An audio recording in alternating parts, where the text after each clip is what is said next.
What's up, everyone? This is Hater Radio. My name is Chris McLean. I'm here with my co-host Ian Gibson. How are you, Ian? I'm doing really good. And if you can't tell, we got the USF lights. We got the USF green on. It's our 2025 USF Bulls football preview. So let's get into it. Last year was,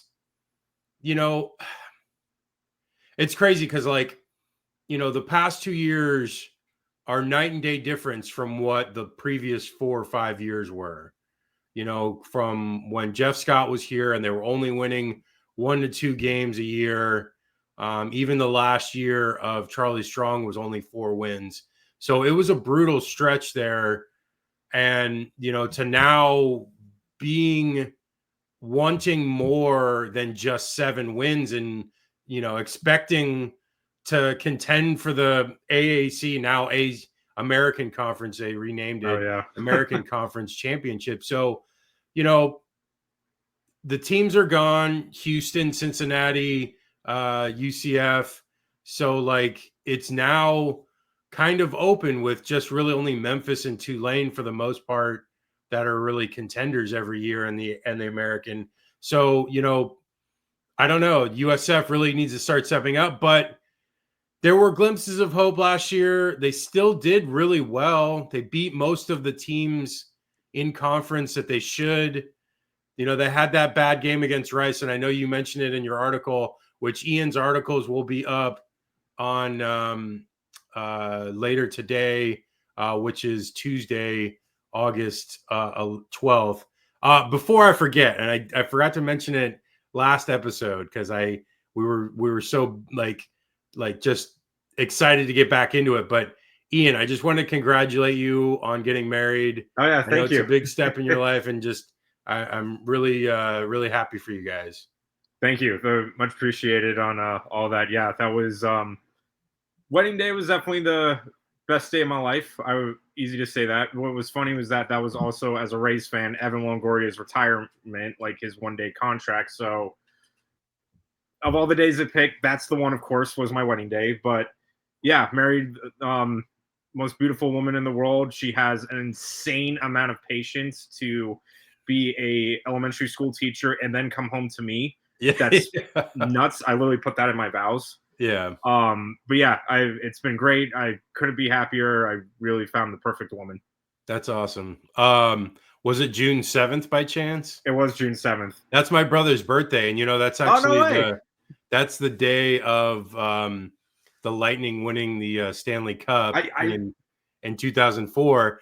And that the funny story about that is my brother, I think he was 24 that day because that was his birthday, and obviously, and his girlfriend at the time, they were outside the stadium, and she just happened to check one of the doors.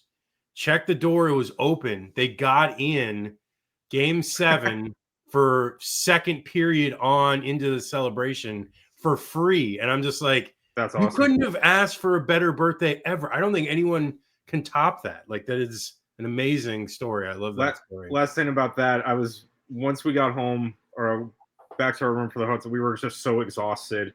We were just like, oh, I'm so she was not like, I love you, but I need to be we need to decompress.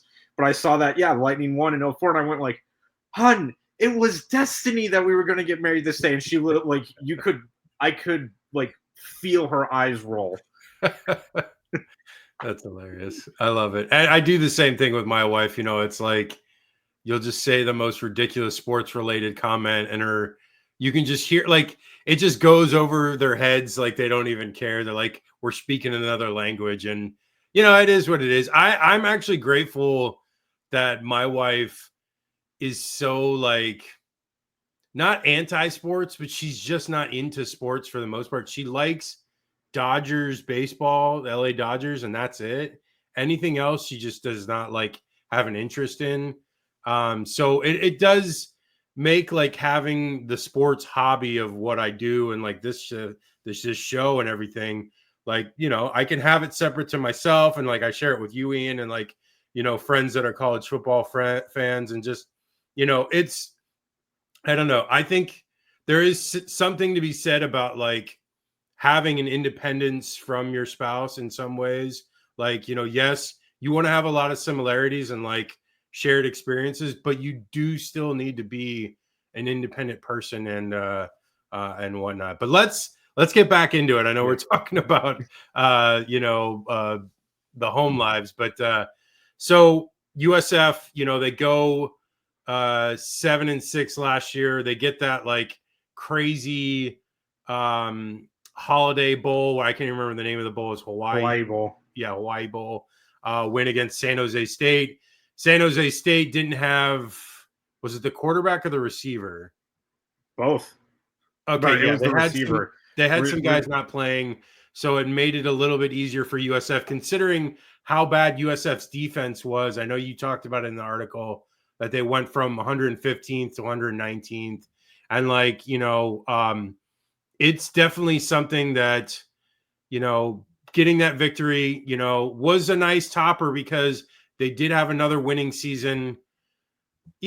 And a lot can be said with the fact that Byron Brown was out most of the year last year, so they were playing not with their preferred quarterback, with Bryce Archie, who is now gone with the Cincinnati Reds.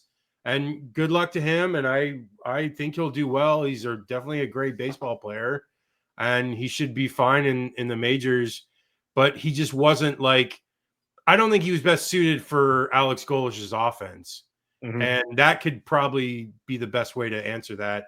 But no, the season ended the way it did, and I just feel like there was room to improve, obviously with defense, and there's room to improve with getting Byron back. I know that they have some quarterbacks in the room right now that seem to be what's his face, Lachlan Hewitt. I think that's the guy that's coming in. That's supposed to be the next heir apparent to Byram once Byram leaves. But then they also picked up Gaston Moore from Tennessee. So they've got some room there. Ian, as far as USF's journey from last year to this year, what are your expectations coming into this season? So I said, and it's literally the title of the article, I said it's now or never. This is like this isn't a make or break. And obviously it's not like Golesh is on like thin ice or anything, but last year, to say it was disappointing is really harsh, especially for coming from USF fans where we didn't even think about a bowl game for like 5 years, to be honest. So to say it was disappointing was not really the correct term, but like you said, there was room for improvement. There was more expected from the team, and there needs to be more, progress made. Because like I said at the end of last year, they pretty much just copied and pasted year one. And any chance they had to better themselves, like the Rice game, I wanted to tear my hair out. Yeah. Because that was a chance for them to have a better record than last year, beat a team that they were better in, and they didn't. So going into this year, and I'll make, the big thing is obviously Byron Brown is back, and keeping them healthy will be the sticking point for this year. Because as well as Archie wasn't set for that offense, he could still get it moving enough to make plays. And this is not a slide on Gaston Moore or anything, as he's likely going to be the number 2. But the offense is built for a player like Brown who can be mobile in the pocket. And it's not really the forte of anybody else in the depth chart. For USF, they need, obviously, Brown to be healthy and the O-line to protect Brown as much as possible. That was something, we were seeing. It would be giving up a lot of, the pass protection was not that good for both Brown and Archie. Golesh at least went to the portal. He got Connor McLaughlin from Stanford and Schrader. He was from App State.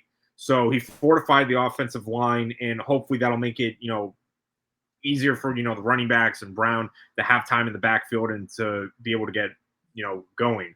One of the interesting stats, too, was that with this no-huddle offense, USF, I think, was dead last in time of possession, which is kind of expected with that type of offense. Yeah. But that makes it even more paramount that you need to get more positive plays out of it. There were so many times it was 3 and out, and your defense has literally, a minute to catch their breath, and then they got to go back out there. That's, Yeah. and especially an already weak defensive unit that it was last year. So my expectations for this year is they have to make that next step. They have to start contending for the conference now. And another thing I mentioned in the article too is that it is prime for the taking. Tulane still pretty good. Memphis, had a very good year last year. UTSA is rebuilding. So there is a lot of opportunity for USF to make that jump. Now the schedule, is kind of favoring them too in conference play because, they got to play, they're at Memphis and then they have to go play UTSA at home. And I just want to make it very clear, yes, the first few games, you start against Boise State, Miami, and Florida. I really don't care. I'm sorry. Yes, winning one of those games would be fantastic and huge for the program. Yeah. But that's not going to get you a conference title. No, that's what they're trying to do. Yeah. So in order to do that, you have to win in conference play. For me, the real season starts in October, their first conference game against Charlotte. Yep. So it's pretty simple from USF.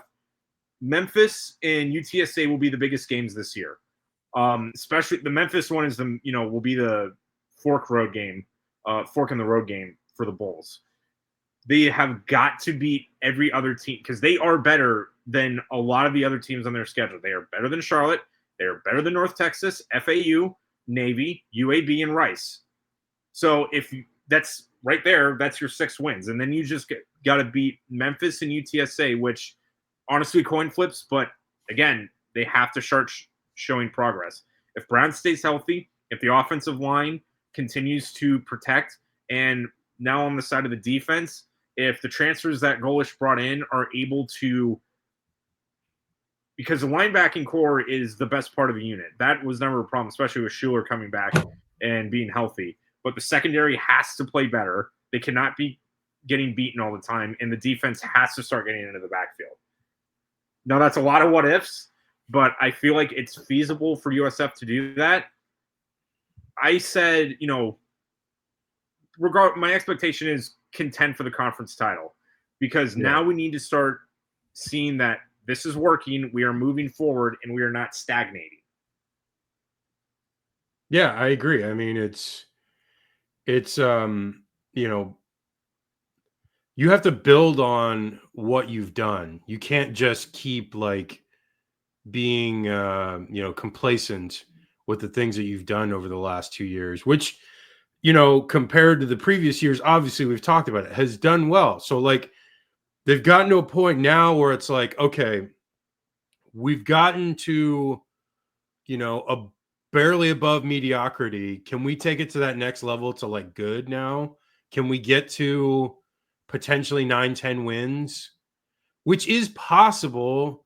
I mean, that just means having a really good conference go of it. They have to go 7-1, 8-0 in conference, which wouldn't shock me, honestly. It would shock me more if they went 0-8, but I really feel like they are capable of running through this schedule and beating every team in their conference slate.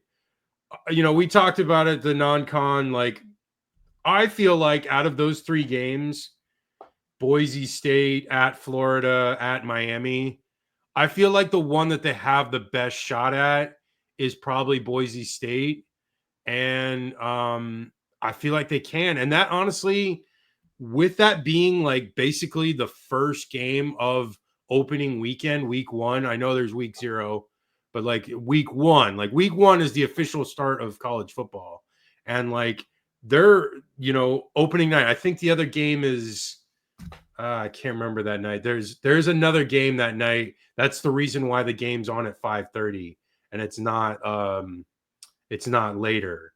Miami and Notre Dame, I think, is a night game. No, that Thursday night. The Oh, Miami Thursday Notre night. Dame game is on the Sunday. But like there's another game on that night. That's the reason why the game is on at 5:30 and not later, because everyone was complaining about USF fans were complaining about the heat and how hot it's going to be at 5:30. Yes, it will be, but then if you think about it, by like 7:30, after halftime, it's going to be dark. So like you're going to completely negate that anyways. I know they're wearing black jerseys. It Yeah. probably not a smart move, but Nah.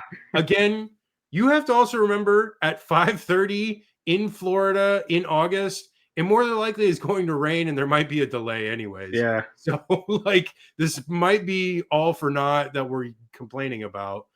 But let me just get back to it. So Boise State, if they win that game, just honestly, going 1-2 in that stretch would be huge because it gives some credence. I know Florida's going to be better. I know Miami's, was 10-2 last year, and they're at least around the same level of play that they were last year. I mean, I know they're missing some pass catchers, like 60% of their pass catching, but like, you know, this Boise State game, though, it is the first game of the year. It'll put the nation on notice. Everyone's going to be watching this game. Like it's going to get a ton of attention that night. So it is important that USF gets off to a good, showing, even if they do lose that game, which there's a good chance like they could. But if they have a good showing, at least they look competitive against a potential playoff team who was a playoff team last year. But I don't know. I'm looking at like because Phil Seal does the results from several years before, and like you had 1-8, 2-10, 1-11.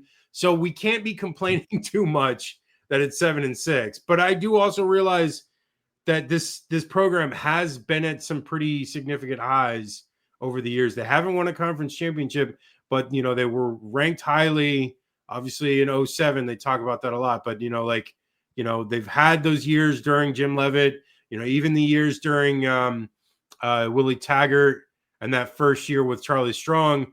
There is potential with this program to be highly competitive with some of the higher end teams in the Power Four. Um, I just want to see, like you said, with defense, I want to see the defense be competitive. I want to see the defense make stops. I know they looked really good against Alabama in that game last year in Tuscaloosa, and I was there for it, and it was impressive to play as well as they did for 3.5 quarters and to hang tough. The offense just really couldn't put drives together and couldn't really punch it in. If they could have, it would have been a different game, and maybe there's a chance that they could have won, but they kind of fell apart at the end, and Bama just took over and scored like 24 points at the end. But no, I don't know. I'm kind of suspect of the defense. Like you said, it went from 115th to 119th. Like that's going backwards. And I understand that the offense has the ball the least amount of time. I don't think that's necessarily the biggest problem. Like, if you're a team like USF and you do score a lot and you score quickly, I think the defense, if you're like conditioning these players, they should be conditioned to be able to withstand that kind of physical output. I don't know why they're not like training that way to get them ready for that and have them, on the hop. And, it blows my mind that this good of talent in the state of Florida and, the USF defense is as bad as it is. There's no reason for this to be the case. I mean, and it's crazy because to think like when Jim Levitt was there, because Levitt was obviously a defensive coach, how good the defenses were. I mean, they were so good. I mean, the best ever player for USF in the NFL is Jason Pierre-Paul, and like he was a stud on that D line. And I don't know if I've said that about a USF defensive lineman in a long time. I mean, it's probably been since JPP really that they've had anyone of note. And it's sad, like, that was something I really enjoyed about what the makeup of these USF teams were. And, now it's not the case. I hope they can get back to that. I am hopeful. I don't know. I'll have to wait and see through these first 3 games how well they play against, pretty good offenses. Florida's going to score a lot of points. I know Boise State has some players that they're replacing, Ash and Genty, and I can't remember if they're replacing their quarterback or not. But, Miami is replacing a lot of people too. So I just feel like it's a good test. And like you said, it doesn't matter to the rest of the season because these first 3 games are just kind of like outliers. They're not going to really affect because, like, if they lose the first 3 games, there's no way they're getting to the playoff. So, like, it doesn't even matter. Like, it won't matter for their goals of the season. It's like, oh, we lose these 3 games, we can still win the conference crown. So, I mean, I like their chances the rest of the year. After that 3-game onslaught, they play South Carolina State at home, should get the W there. They play Charlotte at home on a Friday night, should get the win there after a bye. Then they play North Texas on the road on another Friday night. That one's going to be tough. Road games, USF has been okay at the last 2 years. FAU at home for homecoming. I think they should get that win, but FAU has been known to pants USF in years past. I mean, like you said, the biggest game of the year is at Memphis, in the end of October.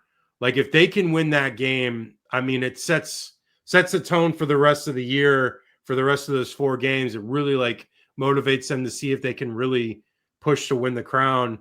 Right now, I think Phil Steele has USF as the 4th best team in the American, which is about right.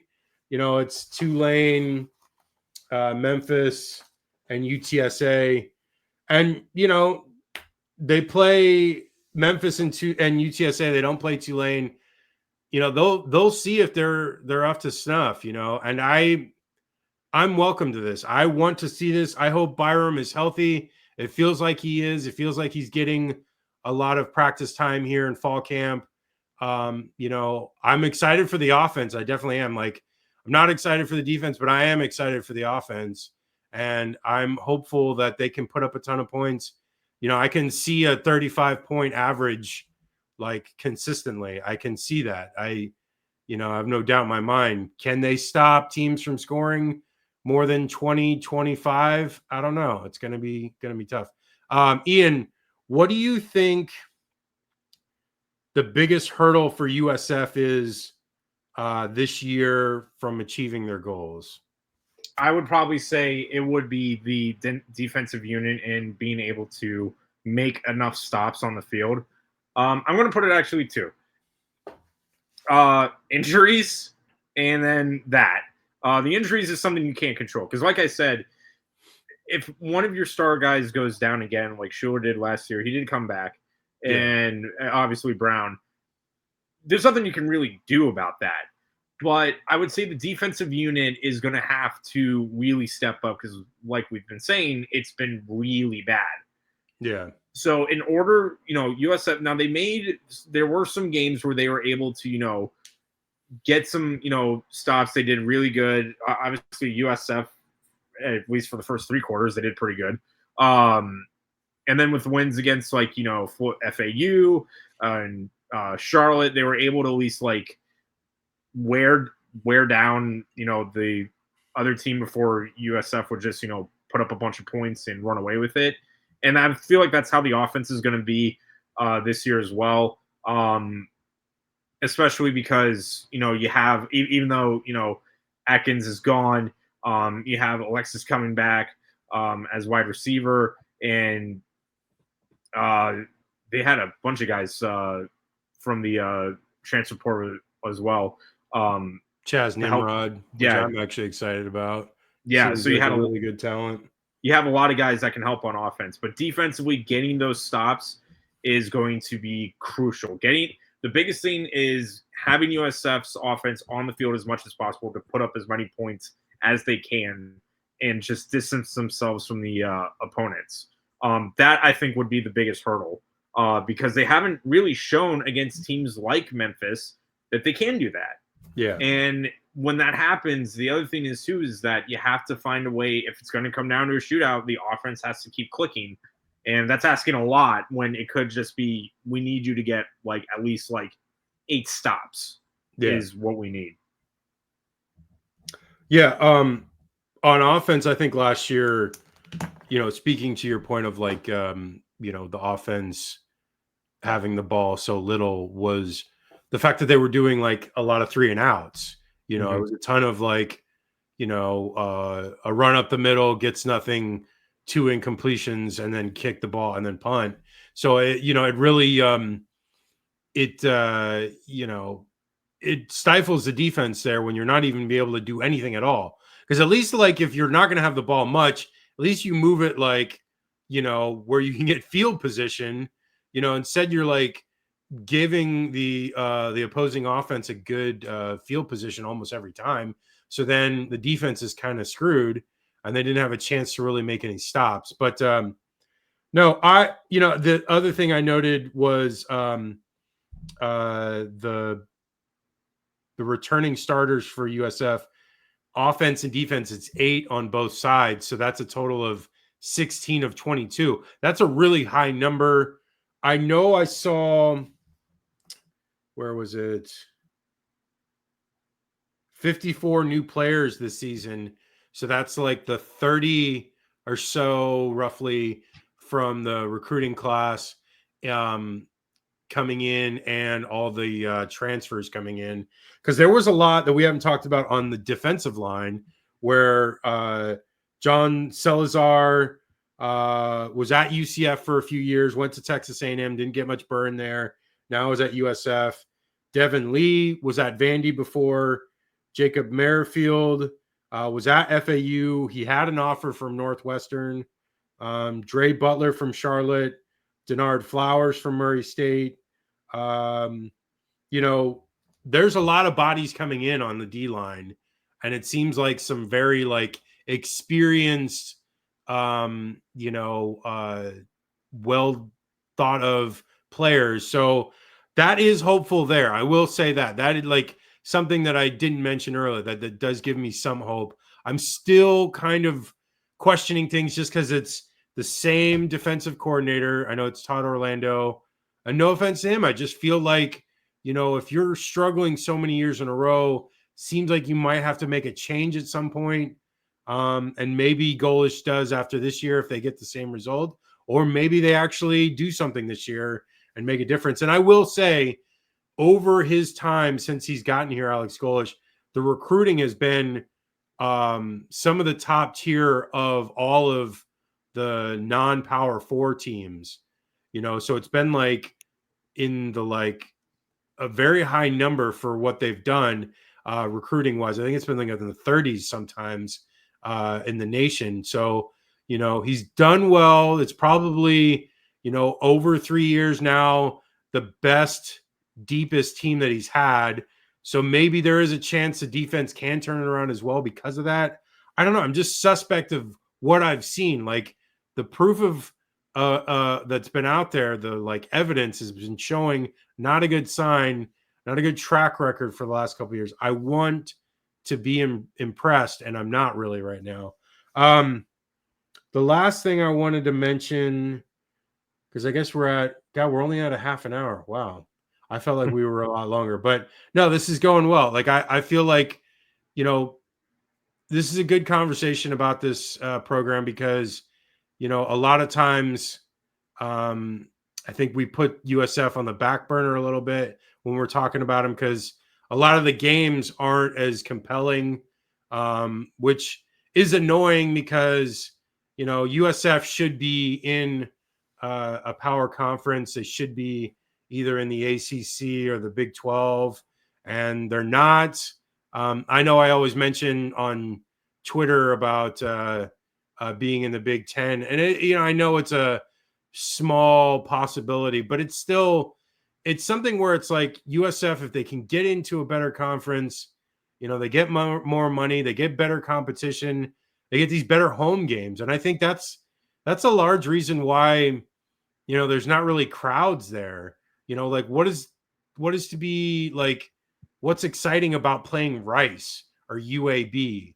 Like there's nothing there. Like it's not, it doesn't draw a crowd. You play Alabama, you play Miami, and the place sells out. Like, it is what it is. And, with as large as the market is in Tampa, USF definitely holds, advantage over most of these other schools right now that are not Power 4. And they're also AAU status. So, like, they have a leg up. They got a lot of research going on at USF. So, there is optimism. They build the OCS, which, I'm excited about. I know, Ian, you're probably going to be there the first game, right? I'm going to be there. Like that's not even that far away. That is literally finished this season and next season, and it's basically here. So that's like at this point about less than 2 years till we get to see that. So like that's amazing. Like I just like, being a USF fan, remembering the early days in 97 when the football program started to like now have their own on-campus stadium, it is a miracle. And thank you to Drew Weatherford, for doing all that he's done for the program, and President Law, who's now stepped down, but like she did a tremendous effort getting this stuff done and pushed through. And like we owe a lot to her for what she did in her brief time here at USF. But no, I'm excited. There's a lot trending up for USF. I hope that Golesh can, really take advantage of this season. And, with that being said, Ian, what do you have in mind for your season prediction? So I have them going overall 8-4. I feel like first 3 games, I'm hopeful, but it is what it is. Like I said, that's not the part I'm concerned about. I would love for them to win one of those games, except for Florida. I would love for them to win one of those games, but if they do lose all 3, I seriously don't think it's that big of a deal because that isn't where the priority is. Yeah. Now, looking at obviously the schedule coming into now, after those games, that's where you're going to have to start performing. And I feel, like I said, they can and should win these games. The only ones would be Memphis and UTSA, and I feel like they can split at least one of them. So I have them going at 8-4. I did have them probably starting 0-3, but I feel like they could legit go 8-4 if they can take that next step. If they don't, then like I would probably just say, even though my prediction was 8-4, let's just say hypothetically they do, but they still lose to like Memphis and UTSA. Yeah, I can live with 7-5, and then you go to your bowl game because your 2 losses were the upper echelon of the AAC. Now, how close they were is going to be a real big thing, but still, if you make it close, and especially if you win, we need to start showing that you are getting to the top of the conference, because it's been way too long since USF has been contending for a title. That's what I've said this to a lot of people. And I know I've told you, out of my like sports bucket list things I want to see before I die, USF is the last one that hasn't been checked off the list. I've seen the Lightning win 2 cups, Gators win 2 national titles. I saw the Rays go to 2 World Series. Still want them to win one, but I'm okay with them going. USF just won a conference title, and then I realize I'm going to say this after just getting married, then I can die even happier. Yeah, I'm sure your wife is going to appreciate that. No, I totally agree. I mean, like, it's been, and it's one thing that UCF fans love to hold over USF is the fact that they don't have a conference title. I will say the fact that basketball has had this uptick the last 2 or 3 years has really kind of like changed my like barometer as far as like how things are going in the athletic department there at USF. You know, I'm excited about the basketball program, which we haven't talked about, because Coach, God, what's his name? Brian, I can't remember his last name, but the coach that just came in for basketball, just this guy is super talented and amazing recruiter, has gotten so many good players on campus already, has so many in line to come on board. He has a high level of basketball that they play. Where he was at last, they were very successful. Arkansas State, right? Isn't that where he was at? I think he was, and then he was the like recruiting coordinator at Alabama. Well, he was that before he was at Arkansas State, because he was like recruiting coordinator at Alabama, then became head coach at Arkansas State. Arkansas State. Yeah, so he has done quite well. They were very good last year, Arkansas State, and this is an upgrade for him as far as facilities and level of program. So I hope he stays for a few years and build on what Coach Abdullah Arim Raif did, for USF, shortly before he passed away. And, I feel like, USF is a sleeping giant as far as basketball. And, it's been awakened a little bit. And I'm excited to see it, because it's something that we've barely ever seen. The only time I saw any success in the tournament was 2013 or 12. I think it was 2012. And, and it was 2 games, but it felt amazing. Like, it felt like something I've never felt like that before, because it's like I've seen Florida win and it's like it's been great, but like USF was where I started watching basketball games. What are some of my first memories of sporting events was USF basketball games in Tampa. I know they played Florida at the Thunderdome, like in like 94, 95. So like those are some of my earliest memories were watching USF basketball. And I've always been a USF fan, always. Like, I mean, like from day one and even before I went to the school. So, like I'm always rooting for USF basketball, number one, more than anything. And no, I'm excited for this year. I think Alex Golesh has got his work cut out for him. I think they are capable of winning those games. Now, you said 8-4. Mm-hmm. You said looks like probably losing those 3 games and then a split between the Memphis and UTSA. I feel like, and I'm just going to call it, I'm going to put it in the bottom of the article as far as my record prediction, but I feel like they can go 10-2. Now, the reason why I feel like that way is because I feel like they can get a win against Boise, they'll lose against Florida and Miami, and then they should run the gauntlet there and go undefeated the rest of the way. I know it's going to be difficult. I just feel like this is the time. Like, you have Byron Brown, who potentially might go in the NFL. He is a super talented kid. He is very capable of putting this team on his shoulders and scoring 35 points a game, like we said already. I think he can overcompensate for the defense, even if the defense struggles this year, which I'm thinking it still will. I mean, no slight on them, but that's just the reality. I like what they've brought in on defense, but I still feel like it's going to be a struggle. But I feel like offense is good enough that they can outperform all these other teams. And I think the game that scares me the most is that Memphis game on the road. I think if USF gets to that point and they are, let's see, they'd be 1, 2, 3, 4, 5, 5-2, 5-2. That game might be a night game just because of there might be some hype about it. So let's see. I'm excited for this year. I really hope that USF can take advantage of this year and really start to like, get in that national conversation and start, being relevant again. Not that they haven't been the last 2 years. They've been somewhat relevant, but I mean like talking like, really at the forefront of conversations, like where Boise State is or Tulane has been in the last couple of years.